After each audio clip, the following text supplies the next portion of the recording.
Coucou, on est mardi, je crois qu'on est le 5 mai, mais je ne suis même pas sûre, je perds totalement la notion du temps ces derniers jours. Il est 18h08 et aujourd'hui j'ai décidé de te parler un peu de mon bullet journal et de journaling en général. Alors, le bullet journal c'est une expérience que j'ai commencée en 2016 il me semble. Il faudrait que je retrouve mon premier bullet journal. Et en fait, je l'ai commencé plus ou moins pour les bonnes ou mauvaises raisons. En fait, je l'ai commencé notamment pour avoir un petit endroit où dessiner, faire des choses, tu vois, m'amuser un peu. Et en fait, du coup, je l'ai pas tenu. Et alors après, chaque année, j'ai plus ou moins réessayé, j'ai plus ou moins fait, plus ou moins tenu. Et puis en fait, c'était les mois où je faisais des thèmes les plus simples que j'arrivais à le tenir. Parce qu'en fait, sinon, je me mettais cette pression de il faut que ce soit beau, il faut que ce soit plaisant. Alors en fait, déjà, si tu sais pas ce que c'est un bullet journal, en fait, c'est une technique qu'un gars a inventée et explique super bien dans sa vidéo d'ailleurs. Et j'essaierai de te retrouver et de te le mettre en description. Et en fait, c'est un agenda que tu crées toi-même pour tes propres besoins. Et donc en fait, chaque jour, tu vas venir tout simplement écrire dans un carnet ta to-do list, ce que tu veux faire dans la journée. En fait, au début, c'est aussi simple que ça. Sauf que tu le recueilles dans un carnet. Et puis après, tu as un calendrier. Et puis en fait, après, le but est que ce soit un carnet vierge. Ce qui fait que tu peux venir y rajouter des pages que tu as envie. Par exemple, ça peut être une page de qu'est-ce que j'emmène quand je pars en week-end avec moi. Ça peut être une page de les livres que j'ai envie de lire en 2020. Ça peut être des résolutions.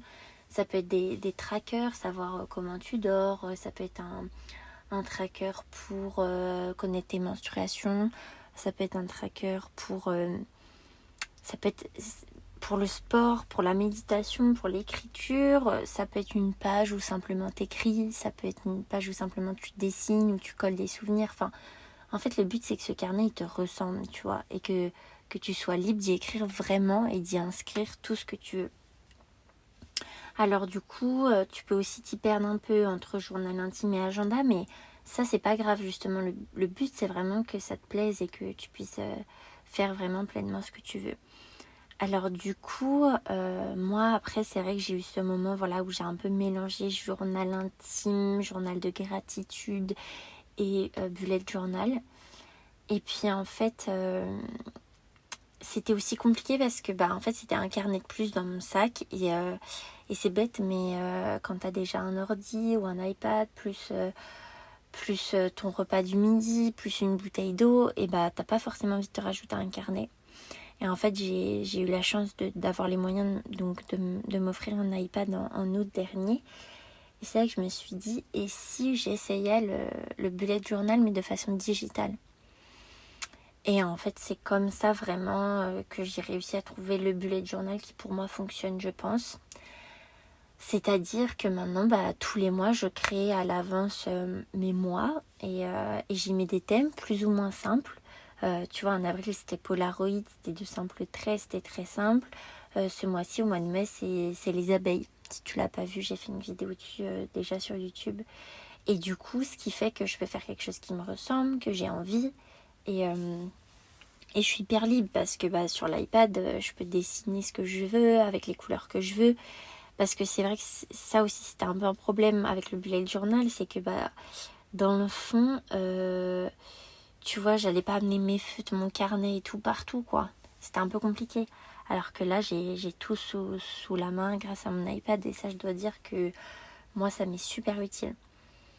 Et donc, en fait, après, comment je fonctionne? Donc, une fois que j'ai fait mon bullet journal pour le mois, eh bien, tous les jours, tous les soirs plutôt, je viens remplir mes petits trackers de la journée. Voilà, moi je traque plusieurs choses et ensuite je fais ma to-do list du lendemain, voire je complète celle du jour. Voilà, si jamais j'ai pas coché ce que j'avais déjà fait ou autre, et je fais celle du lendemain. Alors le problème, c'est que quand j'ai commencé à faire ça, et là, je me rends compte que j'ai beaucoup de choses à te raconter sur le bullet journal. Quand j'ai commencé à faire ça, j'ai fait des listes très grandes.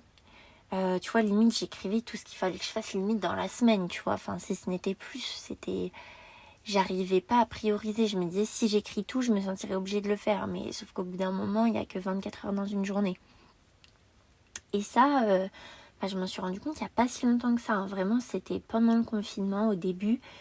Et en fait, après, je me suis dit, non, mais je peux pas fonctionner comme ça. Et donc, en fait, j'ai écrit les tâches que je voulais vraiment faire dans la journée.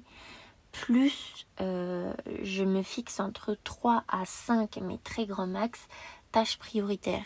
C'est-à-dire que tant que ça, ce n'est pas fait, je ne fais pas autre chose. Hein. Sauf si j'ai cours dans la journée, quand même. Mais voilà.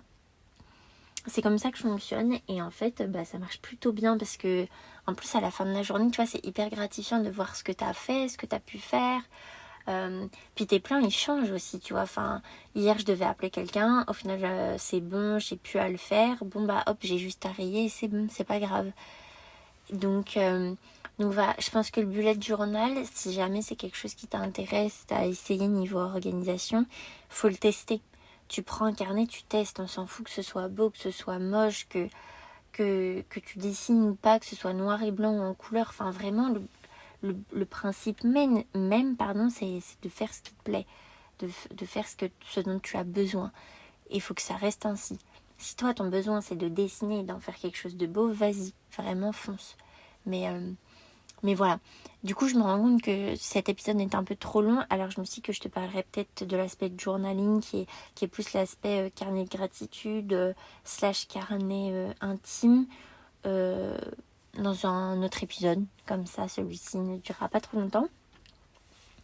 Voilà, c'est une thématique, le bullet journal, que j'ai commencé à aborder sur ma chaîne avec les Plan With Me vidéos, où en fait tu peux me voir en train de dessiner et de créer, on va dire, mon bullet journal du mois. Mais j'ai bien envie de l'aborder un peu plus en profondeur, un peu plus comme là je l'ai fait avec toi, mais d'une autre manière, tu vois, où tu me vois, où je peux te montrer mes différents carnets, à quoi ils ressemblent à la fin d'un mois ou autre. Et du coup en anglais cette fois-ci. Alors n'hésite pas à me dire si ça te plairait, si ça t'intéresse, si tu as des questions même par rapport à ça. Je sais que ça interroge beaucoup de personnes en mode mais pourquoi tu n'utilises pas juste Google Agenda Et en fait j'utilise Google Agenda mais pour d'autres choses, tu vois, j'aime bien séparer en fait. Bref, voilà, en fait avec ce nouveau format, vu que je n'ai pas écrit mes textes, j'ai tendance à un peu trop parler, mais c'est pas grave. Et puis pour ce qui est de est-ce que je vais continuer ce format après le confinement, je ne sais pas. Vraiment, je ne sais pas du tout. Je vais rentrer quand le déconfinement va avoir lieu, dans une période où je vais avoir encore beaucoup de boulot. Donc je ne sais pas, je te dirai ça en temps voulu, ou tout simplement tu le verras. Peut-être que je continuerai ça que de temps en temps, peut-être tous les jours, peut-être dans un autre format, peut-être sur Patreon aussi, parce que le podcast me plaît beaucoup.